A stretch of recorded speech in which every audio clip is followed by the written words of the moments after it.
کہ آپ اگر طواف کرنا چاہیں تو کر لیں، صحیح کرنا چاہیں تو کر لیں، عمرہ مکمل کر لیں، لیکن ہم نبی پاک صلی اللہ علیہ وسلم کو نہیں کرنے دیں گے۔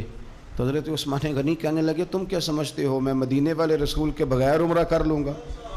میں اسی دن کروں گا جس دن میرے نبی پاک صلی اللہ علیہ وسلم کریں گے۔ یہاں بھی کچھ صحابہ نے کہا مقام حدیبیہ میں کہ عثمان کو اللہ نے موقع دے دیا ہے، وہ تو راج راج کے کعبے کی زیارت کریں گے اور وہ کھل کے طواف کریں گے، وہ صحیح کریں گے، وہ حجر اسود کے بوسے لیں گے۔ صحابہ کی باتیں کر رہے تھے تو حضور غور سے دیکھ رہے تھے۔ جب بات ختم ہوئی تو فرمایا فکر نہ کرو میرا عثمان، میں فکر نہ کرو میرا عثمان میرے بغیر طواف نہیں کرے گا۔ ہاں مجھے کیا غرض تھی نماز سے، مجھے کیا خبر تھی سجود کی، یہ تو تیرے نقش پاک کی تلاش تھی جو جھکا رہا میں نماز میں۔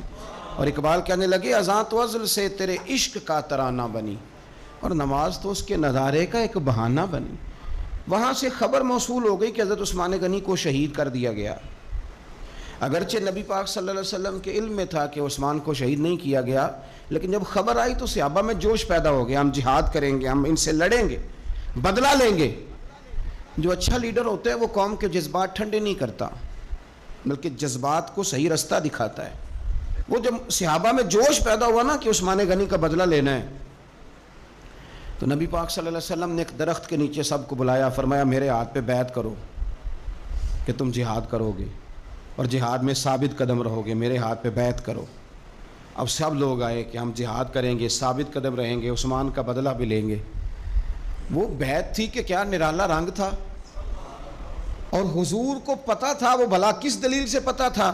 جب سے اب صحابہ بیعت کر چکے نا، اب جو آدمی شہید ہو جائے اس کی تو بیعت نہیں نہ ہوتی، لیکن نبی کریم نے اپنا دست مبارک کھڑا کیا، فرمایا بھی یہ میرا ہاتھ ہے اور یہ میرے عثمان کا ہاتھ ہے، اور یوں ہاتھ پہ ہاتھ رکھ کے فرمایا لو میں عثمان غنی کی بھی بیعت کرتا ہوں، عثمان غنی کی بھی بیعت کرتا ہوں۔ اب وہ صحابہ کے اندر جذبہ، وہ شوق، وہ حضرت عثمان کے لیے پیار، وہ جہاد کے لیے تڑپ اللہ تعالیٰ نے بیان کیا۔ کیا انداز ہے، فرمایا لقد رضی اللہ عن المؤمنین اذ یبایعونک تحت الشجرہ، محبوب بے شک اللہ ان مومنوں سے راضی ہو گیا ہے جو درخت کے نیچے بیٹھ کر آپ کی بیعت کر رہے تھے۔ اللہ ان اہل ایمان سے راضی ہے۔ میرے نبی پاک علیہ السلام نے فرمایا جن جن نے وہاں بیٹھ کر میرے ہاتھ پہ بیعت کی تھی، اس آیت کے بعد اللہ نے وعدہ کر لیا ان میں سے کوئی بھی دوزخ میں نہیں جائے گا، سارے جنتی ہو گئے۔ سن لو بات، اس کو اچھی طرح سمجھ لو، اچھی طرح۔ یہ قرآن مجید ہے، یہ خاص نقطہ ہے، اس کو اپنے دل میں جگہ دینا۔ انہوں نے جہاد کیا نہیں، جہاد پر بیعت کی، وہ لڑنے گئے نہیں، لڑنے کا پختہ ارادہ کیا، ابھی کفر کے مقابلے میں کھڑے نہیں ہوئے، تو اللہ تعالیٰ نے جنتی قرار دے دیا۔ میں کہا کرتا ہوں کہ چلو جہاد جب آئے گا تب تو دیکھی جائے گی، ارادے تو کرو نا۔ رب تو ارادوں پر ہی جنت کے وعدے فرما دیتا ہے، ارادوں پر ہی۔ ہماری نیتیں ہی نہیں بنتی، ہمارا پروگرام ہی نہیں بنتا، ہمارا کوئی ایسا ذہن ہی نہیں بنتا۔ تو حضرت عثمان غنی کا یہ مرتبہ ہے کہ ان کے تعلق سے اگر میٹنگ بھی بیٹھے، بیعت بھی ہو، تو اللہ تو ان بندوں سے بھی راضی ہو جاتا ہے جو ان کے لیے اکٹھے ہوتے۔ حضرت عثمان غنی میرے نبی پاک علیہ السلام کے صحابہ میں جید ترین آدمی، اور یہ حضور کے داماد ہیں۔ نبی پاک کی 4 بیٹیاں ہیں، اور یہ بات قرآن پاک سے ثابت ہے، کل ازواجک و بنات، اے محبوب اپنی بیویوں سے بھی کہہ دو اور بیٹیوں سے بھی کہہ دو۔ اللہ نے قرآن میں بیٹی نہیں کہا، بنات کہا۔ سورہ احزاب دیکھ لیجئے گا، اپنی بیویوں سے کہہ دو اور اپنی، تو بیٹیاں جو ہوتی ہیں وہ ایک ہوتی ہے۔ لوگ عمروں کا حساب لگاتے پھرتے ہیں، عمروں کا، اتنی عمر میں شادی ہو تو او خدا کے بندے تو کس چکر میں پڑ گیا؟ جب رسول کریم صلی اللہ تعالیٰ علیہ وسلم کو رب کہہ رہے اپنی بیٹیوں سے کہہ دو۔ حضور کی 4 بیٹیاں، حضرت زینب حضور کی بڑی صاحبزادی ہیں، ان کی بڑی بیٹی حضرت امامہ بنت زینب صحیح بخاری میں موجود ہے۔ نبی پاک اپنی نواسی سے بڑا پیار کرتے تھے، حضور نکلنے لگتے نماز کے لیے تو بچی ضد کرتی نانا میں نے نہیں جانے دینا۔ بڑا سیانا بندہ بھی ہو تو چھوٹے بچوں سے ڈرتا ہے، چھپ کے باہر نکلنا پڑتا ہے، بچے نہیں نکلنے دیتے۔ حالانکہ بندہ کسی سے نہیں ڈر رہا، سمجھدار ہے، پر وہ کہتا ہے اسے ذرا سائیڈ پہ کر، پیار ہوتا ہے نا جی، دل نہیں۔ حضرت زینب کہتی ہیں کہ میری بیٹی ضد کرنے لگی، حضور نماز کے لیے جا رہے تھے، نانا کے ساتھ جانا ہے۔ میں نے بچی کو زبردستی پکڑا، میں نے کہا بیٹھ جاؤ، حضور آپ جائیں۔ بچی رونے لگی تو حضور واپس آ گئے۔ تو کہتا ہے حضور کی ہمیں باقی نواسیاں نہیں ملتے، بخاری میں پڑھ ہیں باقی کے بھی۔ نبی پاک واپس آ گئے اور فرمایا نہ زینب رلا دے دے مجھے، میں ساتھ ہی لے جاتا ہوں۔ ابا جانا آپ نماز پڑھیں گے، بچی سنبھالیں گے؟ فرمایا دونوں کام ہی کر لوں گا۔ حضور لے آئے جناب امامہ کو، اللہ اکبر کہہ کے نیت باندھی تو یہاں نواسی کو اٹھایا ہوا ہے، گویا نماز بھی ہو رہی ہے اور نواسی کی دل جوئی بھی ہو رہی ہے۔ امامہ بنت زینب کو حضور نے اٹھایا ہوا ہے۔ اللہ کے رسول رکوع میں گئے تو بچی کو کھڑا کر، شہزادی حضور کی زلفوں سے کھیلتی رہی، سجدے میں گئے تو زلفوں سے کھیلتی رہی، حضور پھر اٹھے تو بچی کو پھر اٹھا لیا۔ تو میرے رسول پاک کی 4 بیٹیاں، میں نے قصداً آج کچھ ایسی روایات آپ کے سامنے رکھنی ہے جس میں صرف حضرت عثمان غنی کی شان نہ ہو، جناب رقیہ کا بھی ذکر ہو۔ حضور نے حضرت رقیہ رسول پاک صلی اللہ علیہ وسلم کی دوسری صاحبزادی، سب سے بڑی جناب زینب ہے، دوسری رقیہ ہے، ان کا نکاح حضرت عثمان غنی کے ساتھ فرمایا۔ اور حضرت عبداللہ بن حزم فرمایا کرتے تھے سارے صحابہ ہی سونے تھے، پر صحابہ میں جو سب سے سونے تھے وہ حضرت عثمان غنی تھے۔ اونچا لمبا قد تھا، گھنی داڑھی تھی، حسن تھا، جمال تھا، اور شرمیلے تھے حضرت عثمان غنی، حیا والے تھے۔ حضرت اسامہ بن زید رضی اللہ تعالیٰ عنہ فرمانے لگے، یہ طبرانی کی حدیث ہے، حضرت اسامہ بن زید کہتے ہیں گھر میں نا سالن پکا نبی پاک صلی اللہ علیہ وسلم، حضور نے سالن کھایا تو بڑا مزیدار لگا۔ یہ بھی دل کا انوکھا سودا ہے کہ جب کچھ چیز اچھی لگے تو پھر اپنے یاد آتے۔ آپ یقین کریں پھر بندہ کہتا ہے تھوڑی پیک بھی کرا لوں بچوں کے لیے، اپنے یاد آتے ہیں۔ حضرت اسامہ بن زید کہتے ہیں سالن بڑا عمدہ تھا، گوشت پکا تھا، حضور نے تھوڑا سا برتن میں ڈالا، فرمایا جا میری بیٹی رقیہ کو دے آ۔ جناب اسامہ بن زید رضی اللہ تعالیٰ عنہ فرماتے ہیں کہ تو میں چھوٹا تھا، دوسرا بھی پردے کی آیتیں بھی نازل نہیں ہوئی تھیں، ایک دوسرے کے گھروں میں بلا روک ٹوک لوگ آیا جایا کرتے تھے۔ آپ فرماتے ہیں وہ سالن کا برتن لے کے جب میں پہنچا نا حضرت عثمان غنی کے گھر، دونوں میاں بیوی ایک چارپائی پہ بیٹھے تھے، فرماتے ہیں میں نے بھی دنیا دیکھی پر اتنا سونا جوڑا میں نے بھی کبھی نہیں دیکھا۔ آپ فرماتے ہیں کبھی میں سیدہ رقیہ کی جانب دیکھتا، کبھی حضرت عثمان غنی، اور مجھے بھول ہی گیا میں کس کام آیا ہوں، مجھے بھول گیا، میں محو ہو گیا۔ کہتے ہیں کہ وہ حضور کے داماد اور شہزادی کو دیکھ کے میری نظریں ہٹتی نہیں۔ کہتے ہیں جب میں دیر تک دیکھتا رہا تو عثمان غنی مسکرائے، فرمانے لگے اسامہ کدھر آئے تھے یار؟ تو جیسے بندے کی آنکھ کھل جاتی ہے۔ میں نے کہا جی میں سالن دینے آیا تھا۔ کہتے ہیں میں نے پیش کیا، جب میں واپس گیا سارے رستے پروگرام بناتا گیا کہ عرض کروں گا یا رسول اللہ، یہ چاؤ ہوتا ہے نا، یہ چاؤ ہوتا ہے۔ گاؤں میں کسی کی بارات آتی ہے تو پرانی عورتیں جو ہوتی تھیں وہ دولہا دیکھ کے کہتی تھی اللہ نے بڑی سونی جوڑی ملا دی، کیا بات، یہ ایک چاؤ ہوتا ہے، شوق ہوتا ہے۔ حضرت سیدنا اسامہ بن زید فرماتے ہیں میں سارے رستے پروگرام بناتا گیا کہ عرض کروں گا حضور کمال ہے، کیا اللہ نے آپ کی شہزادی کو اور آپ کے داماد کو نوازا ہے، کمال ہے۔ کہتے ہیں میں پروگرام بناتے جا رہا تھا لیکن جیسے ہی میں پہنچا حضور کے حجرے میں قدم رکھا، مجھے بتانا ہی نہیں پڑا، حضور مسکرا کے فرمانے لگے اسامہ میری بیٹی اور میرے داماد کو دیکھا؟ یا رسول اللہ دیکھا۔ فرمایا اتنے سونے لوگ پہلے بھی کبھی دیکھے؟ میں نے عرض کی حضور نہیں، میں نے پہلے، کیا بریلی کے امام کا انداز ہے، فرماتے ہیں تیری نسل پاک میں ہے بچہ بچہ نور کا، کیونکہ تو ہے عین نور تو تیرا سب گھرانہ ہی نور کا۔ حضرت عثمان غنی رضی اللہ تعالیٰ عنہ اور جناب رقیہ خوبصورت ترین۔ اچھا مکہ شریف میں بڑے ظلم کیے لوگوں نے مسلمانوں پہ، مسلمان مجبور ہو گئے ہجرت کرنے کے لیے۔ ایک ہجرت مدینہ شریف سے پہلے ہوئی تھی، اس کو ہجرت حبشہ کہا جاتا ہے۔ اس ہجرت حبشہ میں نبی پاک کی شہزادی جناب رقیہ بھی شامل تھی اور حضرت عثمان غنی بھی شامل تھے۔ حضرت رقیہ نے اجازت مانگی، یا رسول اللہ سب لوگ حبشہ جا رہے ہیں تو میں اور عثمان بھی چلے جائیں؟ تو نبی پاک صلی اللہ علیہ وسلم نے فرمایا چلے جاؤ، یہاں کافر تنگ کرتے ہیں، وہاں جا کے یکسوئی سے رہو گے۔ یہ دونوں میاں بیوی چلے گئے، ہجرت کر لی حبشہ کی جانب اللہ کے راستے میں۔ حدیث میں مجموع زوائد میں جو لفظ ہے نا وہ نرالے ہیں۔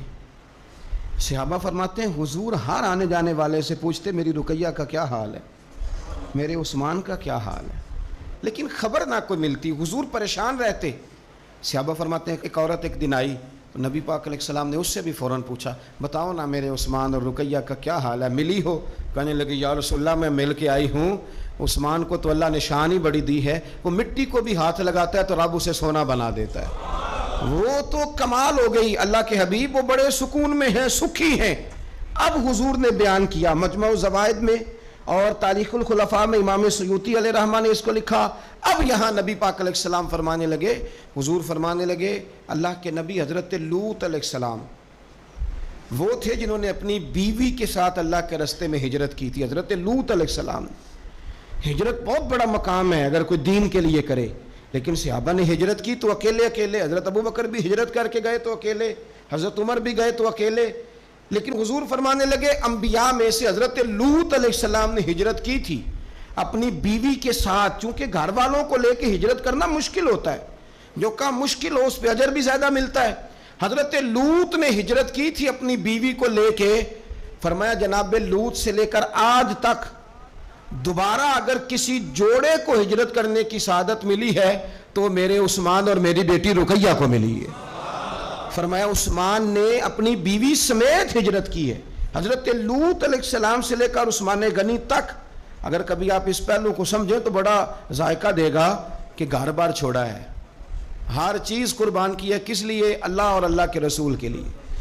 تو یہ پہلا نبی پاک صلی اللہ علیہ وسلم نا اس جوڑے سے پیار کرتے. حکمتیں ہمارے ہاں پتہ کیا ہوتا ہے, کچھ دکھ نا ہم نے جان بوجھ کے گھڑ لیے ہیں, وہ دکھ نہیں ہیں جان بوجھ کے. مثلا ابا جی گئے بیٹی کے گھر میں شادی کے 2-4-5 مہینے کے بعد, تو واپس آ کے ابا جی رو پڑے. کیا ہو گیا جی آپ کو؟ کہتے ہیں اوہو میری تھی تے اتنے کام ہی بڑے کر دی پئی, میں نے بڑی لاڈوں سے پالی تھی, بڑی لاڈلی تھی, وہ میں گیا ہوں چولہے کے آگے کھڑی تھی. یہ جعلی دکھ ہے. اپنے گھر کا کام کر رہی تھی کہ یہاں وہ اللہ معاف کرے اسے نوکری کرا رہے تھے. تو یہ جان بوجھ کے گھڑے ہوئے دکھ ہیں جن کا کوئی معنی نہیں, کوئی مطلب نہیں. اپنے گھر کا کام کر کے بچی کی صحت بھی ٹھیک ہوگی, اس کے نظریات بھی پختہ ہوں گے اور خاوند کی عزت کرے گی, اسے راضی کرے گی, تو میرے رسول پاک نے فرمایا رب جنت بھی عطا فرمائے گا.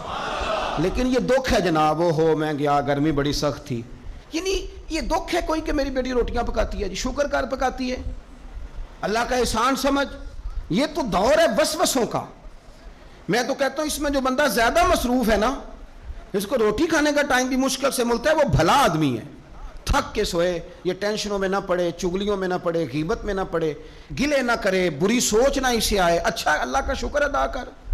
اور یہ پرانے لوگوں کے اندر یہ خاص, آج کل تو میں دیکھتا ہوں سارے بیچارے نوجوان لڑکے, انہوں نے جمعے والے دن ہینگر لٹکائے ہوتے ہیں پیچھے, سارے کپڑے دھوبی سے استری کرا کے لا رہے ہوتے ہیں, سارے پتہ نہیں کہاں کام کاج ہوتے ہیں, ہمیں نہیں سمجھ آتی. سب نے سائیکل پہ روٹیاں لٹکائی ہوتی ہیں, کھانا پا گیا روٹیاں لے آؤ, کون سے کام کی بات. پھر بھی ابا جی رو رہے ہیں آ کے. اور یہ بچیوں کی ٹریننگ کریں, آپ یقین کریں یہ مفت کے رٹے ہیں, جھگڑے ہیں. کیا ہو جاتا ہے؟ سنو میرے رسول پاک نے کیا فرمایا. کسی نے پوچھا حضور بہترین مسلمان کون ہے؟ تو نبی پاک نے فرمایا جو سلام لینے میں پہل کرے اور روٹی زیادہ کھلائے. تو اگر آپ کی بیٹی کسی کو روٹی پکا کے کھلائے گی تو بہترین مسلمان بنے گی. کون سا دکھ آپ نے پالا؟ سنو میں آپ کو حدیث سناتا ہوں. میرے نبی کریم علیہ السلام حضرت عثمان غنی کے گھر تشریف لے گئے. جناب عثمان غنی کے حضور اچانک گھر پہنچے. حضرت ابو ہریرہ رضی اللہ تعالیٰ عنہ فرمانے لگے جب نبی پاک علیہ السلام ان کے حجرہ نور میں داخل ہوئے نا, تو نبی پاک کی شہزادی سے بڑھ کر تو کوئی شہزادی نہیں نا. یہ تو وہ خواتین ہیں جن کو قرآن نے سب سے بہترین کہا حضور کے گھر میں رہنے والے لوگوں کو. حضور کی لخت جگر جناب رقیہ. حضرت ابو ہریرہ کہتے ہیں حضور اچانک پہنچے حضرت عثمان غنی کے گھر, تو جناب عثمان غنی چارپائی پہ بیٹھے تھے اور جناب رقیہ اپنے ہاتھوں سے ان کے بالوں میں پانی ڈال ڈال کے ان کے سر کو دھو رہی تھی. یعنی چکی بھی پیسیں جناب رقیہ, لیپا پوتی بھی کریں کچے مکان کو, گھر کا سارا کام کاج بھی کریں, اور اپنے شوہر کے بالوں میں پانی ڈال کر وہ سر بھی دھوئے. حضور پہنچ گئے, جناب عثمان غنی کی نظر پڑی تو جھجک محسوس کی. حضرت رقیہ رضی اللہ تعالیٰ عنہ بھی ذرا ٹھہر گئیں. دیکھو میرے نبی پاک کی تربیت کا انداز. رسول کریم نے کیا فرمایا؟ نبی کریم فرمانے لگے رقیہ اپنے شوہر کی زیادہ خدمت کیا کر, رقیہ اپنے خامد کی زیادہ خدمت کر. فرمایا میرے سارے صحابہ شان والے ہیں, لیکن جس نے میرے اخلاق کو سب سے زیادہ دیکھنا ہو وہ میرے عثمان غنی کو دیکھے. یہ اخلاق میں مجھ سے زیادہ مشابہت رکھتا ہے, بیٹی زیادہ خدمت کیا کر اپنے شوہر کی زیادہ. یہ حضور نے تربیت دی. یہ نبی پاک علیہ السلام نے ہمیں بتلایا کہ اس طرح تمہارے گھر بنیں گے, اس طرح دکھ دور ہوں گے. لیکن جب ابا ہی گھر آ کے روئے گا, اور اماں ہی بد دعا کرے گی کہ دیکھو میری بیٹی کو کیا حال کر دیا روٹیاں پکوا تو کیسے گھر چلے گا؟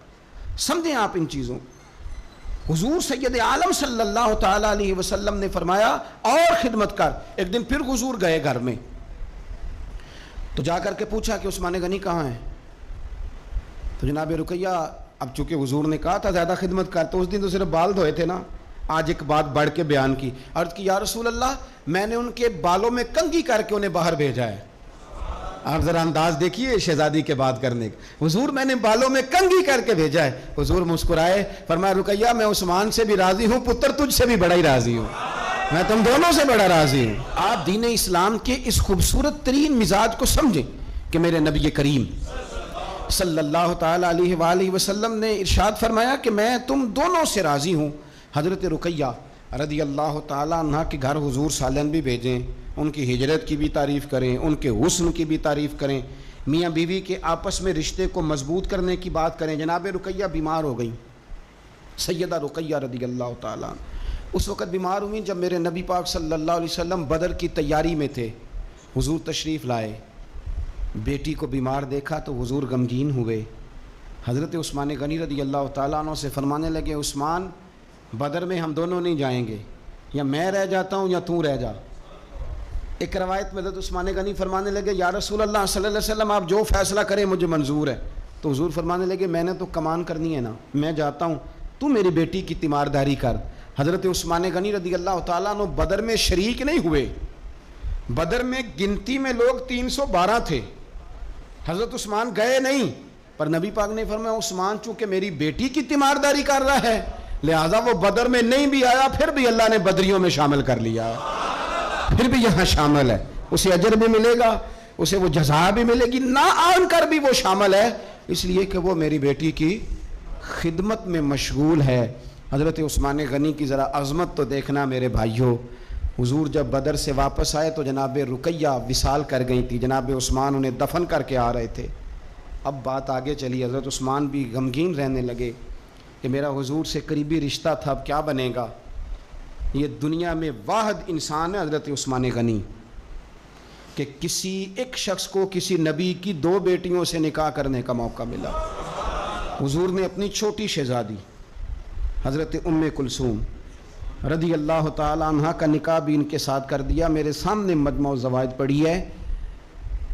کچھ لوگوں نے پوچھا یا رسول اللہ آپ نے دوسری بیٹی کا بھی نکاح کر دیا؟ تو میرے رسول کریم نے فرمایا، نبی پاک فرمانے لگے میں نے خود سے نہیں کیا، میں نے اللہ کی وحی کے ساتھ، اللہ کے حکم کے ساتھ ام کلثوم کا نکاح عثمان غنی کے ساتھ کیا ہے. اور فرمایا یہ تو میری دوسری بیٹی ہے نا، میری 40 بھی ہوتی، ایک کے بعد دوسری وصال کرتی رہتی، میں ساری عثمان غنی کے نکاح میں دے دے. 2 بیٹیوں کا نکاح حضور نے کیا. اب بولے بریلی کے امام اور فرمانے لگے نور کی سرکار سے پایا دوشالہ نور کا، نور کی سرکار سے پایا دوشالہ نور کا، ہو مبارک تجھ کو ذوالنورین جوڑا نور کا. حضرت عثمان غنی سے نا حضور بڑا پیار کرتے تھے. آپ ناراض نہ ہونا، میں آپ کو ایک گزارش کرنے لگا ہوں، یہ میری بات یاد رکھنا. کوشش کرنا آپ کا مزاج کبھی کسی بندے کے لیے بوجھ نہ بنے، آپ کی طبیعت کبھی کسی پر بوجھ نہ بنے. کوشش کریں کہ رویہ اس طرح کا ہو کہ آپ کسی سے ملیں تو اسے سکون ملے، اسے توانائی ملے.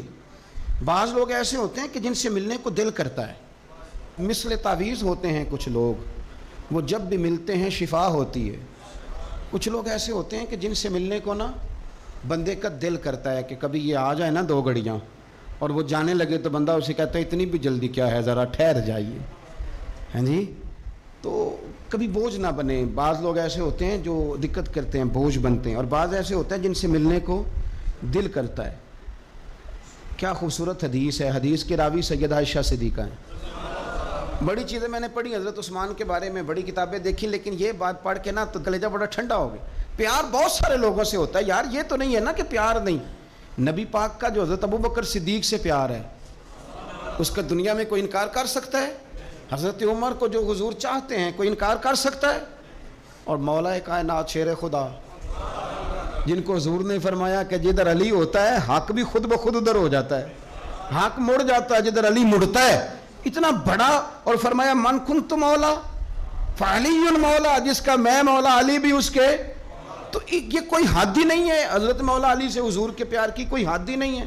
یہ دنیا میں واحد بندہ ہے، ساری دنیا حضور کو مناتی تھی، علی روٹھ جاتے تھے تو مصطفیٰ منانے جاتے تھے. یہ سب سے پیار ہی نرالا ہے. لیکن حضرت عائشہ صدیقہ کہتی ہیں ایک دن نا حضور گھر میں تھے، ذرا سننا بات، اور یار یہ بھی ایک رنگ ہے زندگی کا. اور مطلب آپ کیا سمجھتے ہیں کہ وہ جو لیڈر ہے اس کے سینے میں دل کوئی نہیں، وہ جو سیٹھ ہے اس کے سینے میں، آپ کا کیا خیال ہے کہ جو مفتی ہو گیا تو اس کے سینے میں دل نہیں رہا، جو پیر ہو گیا تو کیا اس کے سینے میں پتھر بن گیا، دل نہیں دھڑکتا؟ درد اگرچہ جان گسل ہے، کیا کروں، دل ہے. غم عشق اگر نہ ہوتا تو غم روزگار ہوتا. یہ ہوتا ہے، دل میں درد بھی ہوتا ہے، کسی کو ملنے کو بھی دل چاہتا ہے، انسان سفر بھی کرتا ہے، کبھی وہ کہتا ہے کہ اور کوئی نہ ہو، میں ہوں، میرا محبوب ہو، دل جو ہوا کیا کیا جائے. تو ایک دن حضور گھر میں بیٹھے بیٹھے نا، میں یہ تو نہیں کہتا کہ سرکار بور ہو رہے تھے، میں یہ جملہ تو نہیں بولتا، شایان شان نہیں سرکار کے، لیکن نبی کریم صلی اللہ علیہ وسلم بیٹھے بیٹھے نا چپ کر گئے. اور دیر کے بعد حضور نے فرمایا، عائشہ تھی، سیدہ عائشہ صدیقہ، سیدہ حفصہ تھی، حضور نے فرمایا عائشہ کسی صحابی کو بلاؤ مجھ سے باتیں کرے. یعنی یہ پہلو نرالا ہے، کسی کو بلاؤ ذرا مجھ سے باتیں کرے. تو جناب عائشہ کہتی ہیں میں نے آؤ دیکھا نہ تاؤ دیکھا، بیٹیاں تو بات ہی باپ کی کرتی ہیں، اور نمبر دوسرا لگ جائے تو پھر بھائیوں کی، چلو تیسرے نمبر پہ میاں صاحب کی بھی باری آ ہی جاتی ہے، لیکن پہلے یہ 2 نمبر یہ ہوتا ہی ایسے. تو حضور نے فرمایا کسی کو بلاؤ ذرا مجھ سے باتیں کرے. حضرت عائشہ صدیقہ عرض کرنے لگی حضور بلاؤں اپنے ابا جان کو، جناب صدیق اکبر کو بلاؤں؟ حضور مسکرائے اور مسکرا کے فرمایا نہیں تو رہنے دے، پیار بڑا ہے اس میں کوئی شک والی نہیں، تو رہنے دے. تو حضرت حفصہ کہتی ہیں جب حضرت عائشہ پیچھے ہٹی تو میں نے فوراً آگے بڑھ کے نا تو عرض کی حضور میں اپنے ابا جی جناب عمر کو بلاؤں؟ تو حضور پھر مسکرائے، فرمایا ٹھیک ہے عمر بھی، پر تو مہربانی کر رہنے دے، قربان جاؤں حضرت عثمان آپ کی شان پر، کیا نصیبہ ہے. کہتی ہیں پھر ہم نے عرض کی حضور آپ ہی بتا دیں کس کو بلائیں. تو کہتی ہیں ہم نے حضور کے چہرے پر عجیب سی سنجیدگی دیکھی. حضور فرمانے لگے کوئی میرے عثمان کو بلاؤ، کوئی میرے عثمان کو بلاؤ، میں اس سے باتیں کرنا چاہتا ہوں. کہتی ہیں پیغام چلا گیا، عثمان آ گئے، پردہ گر گیا، بیبیاں اندر چلی گئیں، حضور نے پہلو میں بٹھا لیا، میرے نبی نے ماتھا بھی چوما، حضور نے پیار بھی کیا اور فرمایا عثمان اس دن ثابت قدم رہنا جس دن لوگ تمہیں شہید کریں گے. عثمان اس دن ثابت قدم رہنا جس دن فتنے اٹھیں گے، اس دن ثابت قدم رہنا جب لوگ تیری قمیض اتارنا چاہیں گے جو اللہ نے تجھے پہنائی ہوگی. فرمایا اس دن ثابت قدم رہنا. حضرت سیدنا عثمان غنی نے آنکھ اٹھائی، ہلکے سے آنسو چمکے، عرض کی حضور آپ دعا کر دینا اللہ عثمان کی مدد فرما دے گا. دعا حضرت عثمان غنی کو تو حضور بلا کے نا یار اس کیفیت کو سمجھو، اتنا میٹھا بندہ. حضرت عثمان غنی بالکل نرم مزاج آدمی تھے، ٹھنڈی طبیعت کے تھے. لیکن حضرت عائشہ کہتی ہیں حضور لیٹے ہوئے تھے تو ذرا پنڈلی سے نا تامت مبارک کٹی ہوئی تھی، یہ بخاری مسلم ہے. حضرت ابو بکر آئے، حضور لیٹے رہے، بات چیت ہوتی رہی. جناب عمر آئے، لیٹے رہے، بات ہوتی رہی. کسی نے کہا حضور عثمان آ گئے. حضور اٹھے، تامت سیدھی کی، اٹھ کے، حالانکہ بندہ نرم مزاج ہے سب سے. رسول کریم نے تامت مبارک کو سیدھا کیا، لوگ بیٹھے رہے، باتیں ہوئی، چلے گئے. سیدہ عائشہ صدیقہ کہتی میں نے کہا یا رسول اللہ میرے ابا جی بھی آئے، آپ لیٹے رہے، عمر بھی آئے، آپ عثمان کے آنے پر تو نے بڑا اہتمام کیا. تو حضور فرمانے لگے عائشہ اس سے حیا نہ کرو جس کی فرشتے بھی حیا کرتے ہیں. اللہ کرے آپ کو سمجھ آئے. میں بات ختم کرنے لگا ہوں، یہ حدیث پڑھنی ضروری ہو گئی تھی. اور اس کی حیا نہ کرو جس کی فرشتے حیا کریں، جس کی مصطفیٰ حیا کریں. وہ کتنا نالائق امتی ہے جو اس عثمان کی حیا نہ کرے، وہ کتنا نالائق ہے جو پھر اس عثمان غنی کی حیا نہ کرے. ہمیں ہر موقع پر سیدنا عثمان غنی کی حیا کرنی. حضرت عثمان غنی کی زندگی کے 3 پہلو بڑے نمایاں ہیں، 3 پہلو بڑے. ایک تو حضرت عثمان غنی رضی اللہ تعالیٰ عنہ بہت زیادہ سخاوت کرنے والے تھے. میں نے جو لفظ کہے سوچ سمجھ کے کہے، یعنی زیادہ نہیں، بہت زیادہ سخاوت، بہت زیادہ سخاوت. اور دوسرا بہت زیادہ شرم و حیا والے تھے. فرماتے تھے باتھ روم کے اندر بھی کپڑے اتار کے غسل نہیں کرتا. شرم و حیا والے تھے. اور تیسرا اللہ سے بہت زیادہ ڈرنے والے. یہ 3 خوبیاں اس مسلمان کے اندر پیدا ہو جاتی ہیں، وہ ایک خوبصورت مسلمان بن جاتا ہے. اللہ ہمیں ان کے رستوں کا مسافر بنائے.